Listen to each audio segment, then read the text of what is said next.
What's up guys, Dan here. Thanks so much for joining in for today's video. So today I'm going to give you my long-term review of the Cammus C5. As of right now, I've had this thing almost a year. And funny enough, right now, currently on YouTube, my feed, and probably yours too, is filled with review videos claiming that Thrustmaster's new T598 is the best direct drive value. And look, it might very well be a great wheel, but in my opinion, there's no way it's the best direct drive value on the market right now. It's just not possible, at least not in my opinion. In my eyes, that title easily still belongs to the Cammus C5, and the Cammus C5 has held that title since it was released, and in this video, I'm going to tell you why I believe that's true. Now, before we get any further, as always, I have to give you my customary disclaimer and tell you that Cammus did send this out to me for free a long time ago, actually, and they sent it to me for the purpose of review, but they've had no input on what I say here. They didn't pay me any money, and they will not see it before you do. In fact, I've had it so long they may not even remember they sent it to me, but I've been enjoying it, and so it's time to make a video on it. Either way, as always, all my thoughts and opinions that you hear in this video are all my own and no one else's. So why do I think this is the best direct drive value on the market? Well, it's actually pretty simple for me. It always comes down to a price versus performance and build quality ratio. Those are always the things that I'm looking at when I try to find value in something. And while look, the C5 certainly is not perfect, but with a price tag of only $279, it absolutely over delivers that amount of money by a long shot, and hands down is definitely, at least in my eyes, the best direct drive value currently on sale. And just to give you a quick reference of perspective here, let's take a look at something else. Let's take a look at the Logitech G923, which is a completely different thing, much lower on the totem pole. But at this time, and as of this recording of this video, it is on sale for the same price as the C5's regular price, and they're not even in the same ballpark. That means that normally at $350, it actually costs well more than the C5, and it is built on 20-year-old technology. It's obnoxiously loud, it's gear-driven, and you can feel like 100,000 cogs when you're using it, and it has less than half the overall power of the C5, yet somehow Cammus still manages to sell the C5 for less money. And I'm really not sure how that is. I don't know how Cammus has managed to price that so cheap, but look, I'm not in the business of convincing Cammus that their product is too cheap. I am in the business of letting you guys know when I see a good deal, and in my opinion, the C5 is a fantastic deal right now. Speaking of pricing, let's talk a bit about the pricing specifics of the C5. If you've already been to the Cammus website and checked the pricing yourself, you're probably wondering why I keep referring to a $279 price rather than a $249 price. And that's because there's actually a few different ways you can order the C5. But it won't come with a mounting system at that $249 rate. So in reality, you have to also purchase the $30 mounting system to get a complete package. Cammus calls this a desktop clamp, but it can be used in two different ways. I'm using it only with the top portion, and I'm hard mounting it to a rig with bolts, but it also comes with two traditional style twist clamps for mounting it to a desk or a table. Although to get the most out of any direct drive wheel, it's always best practice to hard mount it to something sturdy and stable if that's possible. There's also a third way to purchase the C5, which bundles a set of pedals, but I haven't personally used them, so I can't give you any firsthand experience or details on them. What I will say is, based on the images I've seen, they don't look to be the same quality as the C5, so personally, I wouldn't spend the extra money. Honestly, it's been my experience that most pedal sets that come with a wheelbase bundle under the $400 or $500 mark, the pedals typically are pretty subpar, so my advice would be to skip the pedals in the bundle and buy a separate set of pedals with a load cell brake, because honestly, there are some great budget options out there. For example, the Thrustmaster TLCMs or the Moza SRP pedals with the load cell brake kit, and both of those will be significantly better than the Cammus pedals for not that much more money. So as usual, you can find all the specific specs of the C5 on the website, just like anything else, guys. So I'm not going to dive too deep into specs and numbers here, but I'm going to hit on a few key points that I think are important to talk about. Despite what you may have read or seen on the internet, probably coming from people who have never used the C5, It actually performs very well and honestly has exceeded my expectations, especially in overall power and smoothness. Now, I'll admit, when Cammus initially asked me if I wanted to review the C5, I kind of accepted the offer selfishly out of my own curiosity because I wanted to know just how bad a sub $300 direct drive was going to be. I honestly had very low expectations. But to my surprise, when it got here and I started using it, it's actually been really great. I definitely was not expecting it to be as good as what it is. Cammus claims that it produces a constant holding torque of only 5 Newton meters, which on paper doesn't seem like a lot, but I'm pretty sure they're rating that number a bit low. It's 100% performed above its price tag. I think what I've been most impressed by, though, is how it actually delivers that power. This thing is extremely smooth and there is no cogging in its rotation, and that is on or off. Many wheelbases, when it's on, the software plays magic to kind of get rid of the cogging, but when you turn it off, you can then feel the cogging. The Cammus C5 doesn't have that case. Whether it's on or off, it does not have any cogging. It's also very responsive and can change directions rapidly without any kind of fuss. Surprisingly, it even has a decent amount of dynamic range, which is usually not the case with these quote-unquote lower powered direct drive wheels in general. Now look, is it as good as a mid to high range 15 plus Newton meter base? No, of course not. I'm not even going to pretend like that's the case, and you shouldn't believe anybody that says so. But for the price, honestly, it is very good and it is overperforming. The last kind of general point that I want to discuss about the C5 is probably what has given it the most recognition in the sim racing community space, period. And that is its departure from a traditional direct drive wheelbase design. If you're not already aware, the C5 was the first of its kind, and it actually combines the wheelbase and the steering wheel together as one unit. The motor itself is also shaped much differently. It's much more tall than it is deep, which is the opposite of what you usually see. And I actually have a feeling that Thrustmaster may have taken some design elements from the C5 during the development of the T598. The wheel and the base aren't attached to each other in the 598, but the motors in general appear to be shaped and work very similar. Now, I could be totally wrong about this, but that's my gut feeling. Either way, though, this design on the C5 specifically brings its own set of pros and cons, which I'll talk more about shortly. But most importantly, it allows for a lighter and more compact overall size, hence not having a huge wheelbase sticking way out behind the steering wheel. That, combined with the steering wheel itself being a bit smaller than usual, means there's less overall rotational mass. And what that means for the driver is the C5 feels quite a bit stronger than its 5 Newton meter competitors that use a traditional design. And in short, the C5 is able to produce stronger force feedback while producing less heat, which allows for more continuous high torque output for longer, which is precisely what you want in a racing wheel. Okay, now let's move on over to the juicy details that I think most of you are here to hear about. Let's go through some pros and cons, because like anything else, it definitely has some pros and cons. And as usual, we're going to start out with the pros. The first pro, and arguably the most important one, is the C5's performance. Now, I just talked quite a bit about this, so I'm not going to go too far in detail, but in a nutshell, I feel like it feels much stronger than the claimed power output, and is definitely stronger than other 5 Newton meter wheelbases that I have personally used. It's extremely smooth and responsive in its power output. Next pro has got to be the build quality. The build quality is well above average at this price point. This actually surprised me as soon as I opened the box.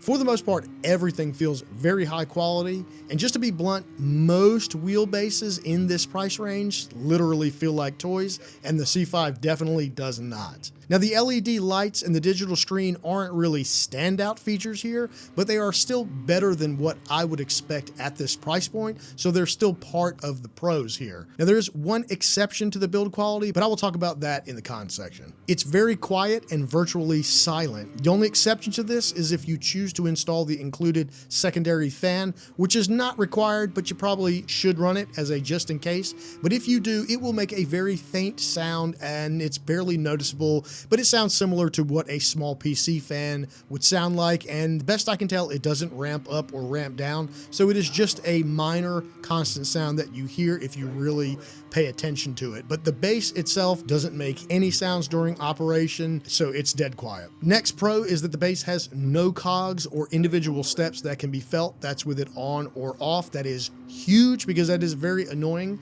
with cheaper wheelbases, and even some more expensive wheelbases have this feeling of a cog, but the C5 is perfectly smooth, which is typically only found on very high-end and very expensive wheelbases. Next pro is that the software is easy to use. Yes, it's simple and it's not very feature-rich, but it has everything you need to dial in any sim very easily.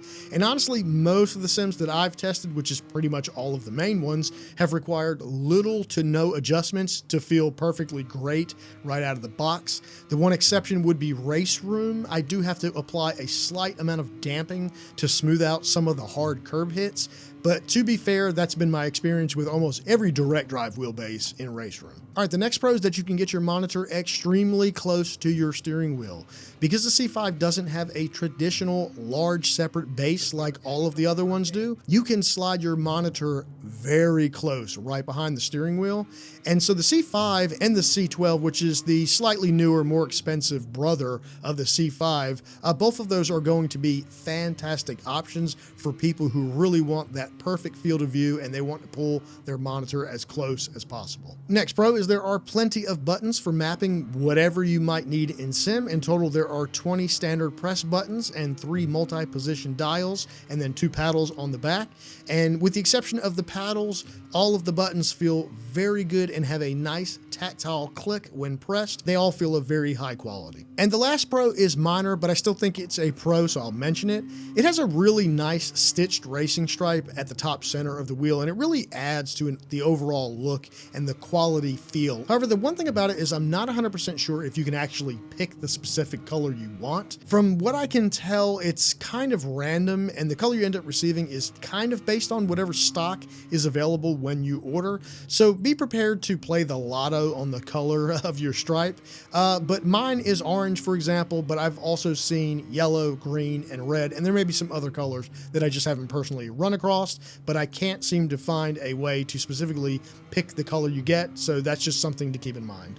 All right, so here's the turning point. Up until now, I've been extremely positive throughout this review, and that genuinely is because the C5 is very good for this price. But just like anything else, it is certainly not perfect, and it has its share of flaws in my eyes. So let's jump over to the cons now. The first con is actually a few items all dealing with the steering wheel itself. I'll start off with what in my eyes is the C5's worst attribute, and that's that the steering wheel is not removable. This is a huge point that you need to hear when I say this, because this is a big deal. I'm gonna say it again. The C5's steering wheel is not removable. It is permanently attached to the motor behind it, so you can never swap it out for any other wheel. The wheel you see is what you get forever. Now, this is pretty common practice for low-end belt and gear-driven wheels like the Logitech G Series, but this is pretty much unheard of in the direct drive market. Cammus has addressed this with the C5's newer and bigger brother, the C12, but it costs more, and as far as I'm aware, Cammus has no plans to make this change on the C5. The next one is certainly a compromise that comes along with trying to make the C5 feel as strong as possible, but the steering wheel is just really small. It barely is 11 inches in diameter, and for another reference here, that is only slightly bigger around than the Logitech G923 or the Thrustmaster T128, which are both considered low-end bases and steering wheel. Some people even describe those as toys or feeling like toys because of that small size. Now, don't take that the wrong way. The C5 definitely doesn't feel like a toy at all,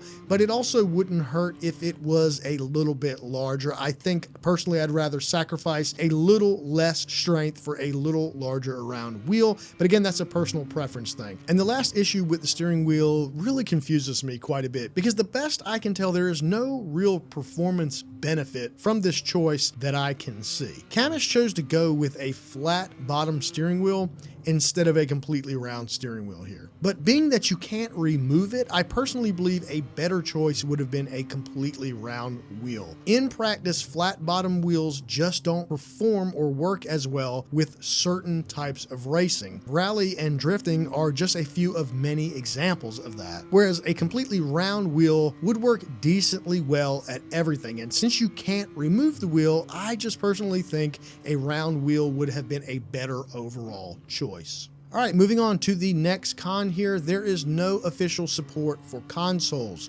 So this is PC only, technically no Xbox or PlayStation compatibility out of the box. Now, this is really not a huge issue these days because there are plenty of third-party adapters that resolve this problem easily. DriveHub and Resolution X are two of the many examples available that work very well.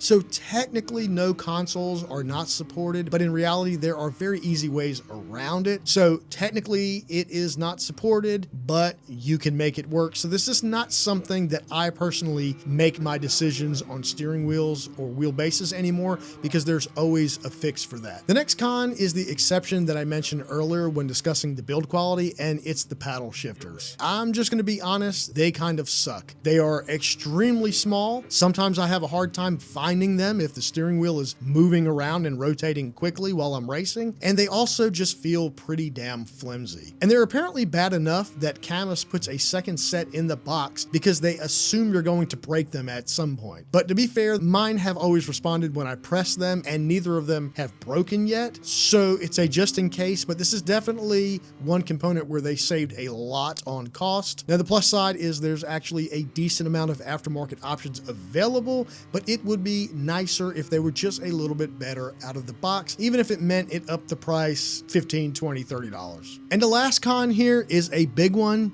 and that is that your only upgrade path is to completely start over. So for example, let's say you want to get into sim racing and you buy into Moses ecosystem and you start out with an R5 bundle. Then somewhere down the line, you decide you want to try GT racing, so you buy a KS wheel. Then further down the line, you decide you want to do some trucking sims, so you buy a TSW wheel in a multifunction stock. Then about a year in, you get the bug for more force feedback. Guess what? You can just go buy a stronger Moser base, and all of your existing steering wheels and hardware will bolt right up to that base. On the other hand, if you went with the C5, when you decide you want a new steering wheel or more force feedback or anything really, you are essentially starting the entire process over. This is by far the biggest argument that I can make for not going with the C5, and it's definitely something to strongly consider when you're purchasing your next, or more importantly, your first wheel. So that's all the cons out of the way, and let's finish this up with some final thoughts.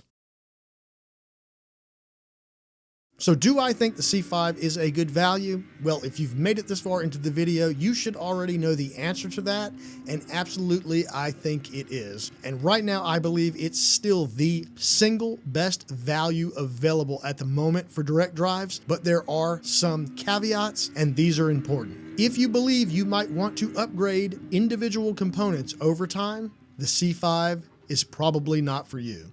If you believe you are someone that wants to race more than one racing discipline, and you want to use a different steering wheel for each one of those disciplines, the C5 is probably not for you. But if you just want to dabble into sim racing, have a decently good time, and you just want to get the best bang for your buck, then the Cammus C5 at least needs to be one of the bases on your list. As always, guys, if you're in the market for sim racing equipment, you need to do a ton of research before you pull the trigger on anything. Watch lots and lots of videos from many different people on the gear you are interested in, and make damn sure you fully researched before buying it. Also keep in mind, buying secondhand is a very good way to save some money. Direct drive technology has gotten pretty reliable, so there's a good chance you can get a deal on something used that works just like new. Just be careful who you deal with and make sure you don't get scammed on the internet. Anyways, guys, I really hope this helped you out in your search for your next racing wheel, and please feel free to leave any questions you may still have in the comments below, and I'll do my best to answer them all. As always, thanks so much, guys, for watching this review. I really appreciate it, and I will talk to you guys in the next video.